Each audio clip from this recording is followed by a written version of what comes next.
Boleh ya cerita ya? Ini dongeng nih, boleh kan? Dongeng. Fadal, boleh.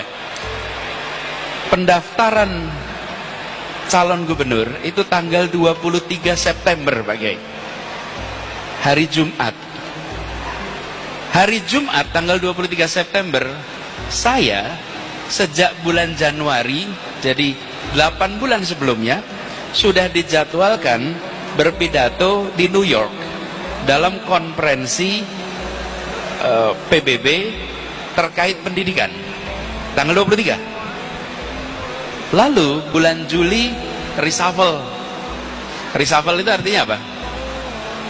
Ya, berhentiin. Membahasa kerennya aja reshuffle gitu. Berhentiin. Saya diberhentiin jadi menteri. Setelah diberhentikan, alhamdulillah akhirnya nganggur. Saya beritahu yang ngundang, saya bukan lagi menteri pendidikan, jadi saya tidak berangkat memenuhi undangan tanggal 23 September.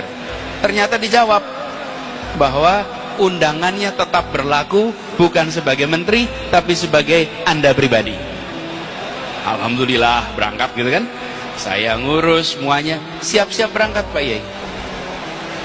Ketika siap-siap berangkat, awal September, minggu pertama September, saya sakit Pak Yai. Sakit, ternyata terkena demam dengue, seperti demam berdarah. Dengue, dirawat di rumah sakit, diinfus segala macam. Pada saat proses itu, saat itu sedang di rumah sakit itulah ketua-ketua partai mendatangi dan menanyakan apakah bersedia menjadi calon gubernur atau tidak. Saya bukan anggota partai manapun, sampai sekarang saya bukan anggota partai manapun. Ditanya bersedia atau tidak, pada waktu itu saya sampaikan, saya akan tanya sama ibu.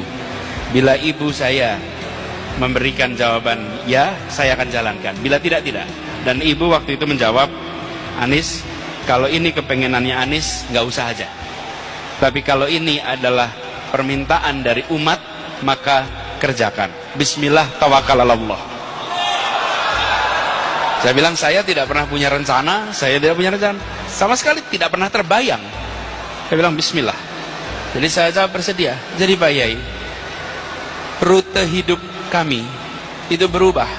Tanggal 23 yang harusnya berada di New York berubah. Kenapa? Karena dokter waktu itu mengatakan bahwa karena kenanya demam berdarah tidak boleh penerbangan jarak jauh yang lama, sehingga tidak boleh pergi ke Amerika, sehingga harus di Jakarta.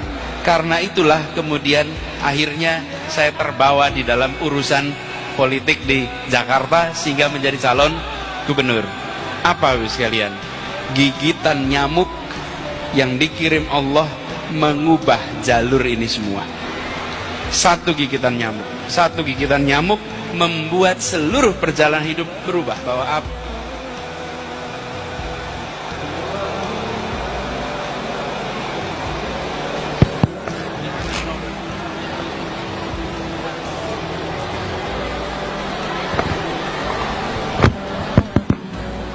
apa yang dikerjakan di Jakarta ini, insya Allah dengan satu niat, satu tujuan, adalah kita ingin mengembalikan perasaan keadilan di ibu kota.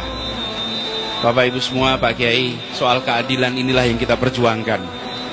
Bayangkan sekalian, sederhana sekali, di Jakarta sering kita tidak merasa sebagai tuan rumah di tanah kita sendiri, seperti penumpang di tanah kita sendiri.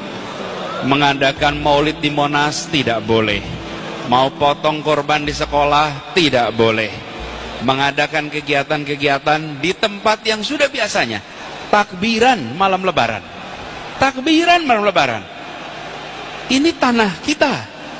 Karena itu alhamdulillah sekarang takbiran kembali bergema di seluruh Jakarta kalau malam Ramadan. Monas yang sebegitu besar kembali menjadi tempat untuk kita merayakan Maulid Nabi Muhammad SAW di sana. Masih banyak yang dikerjakan. Tentu di sini tidak bisa saya sampaikan semua. Tapi saya mohon Pak Kiai Munawir Asli, ahlan wa sahlan Pak Kiai. Wah, ini betul-betul Kiai Ulama dari Jakarta datang semua ke Bekasi, luar biasa. Takbir.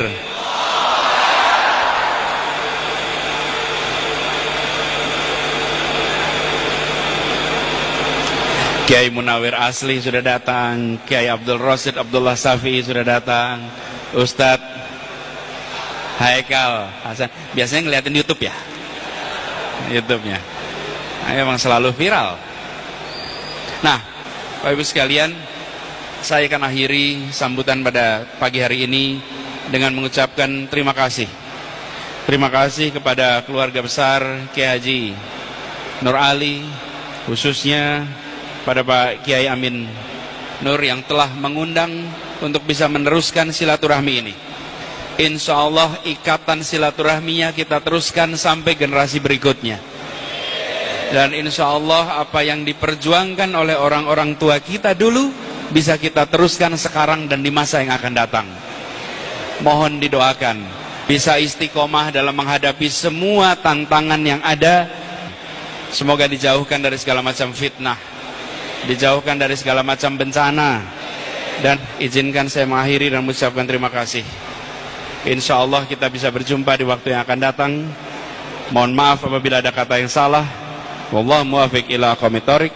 Assalamualaikum warahmatullahi wabarakatuh.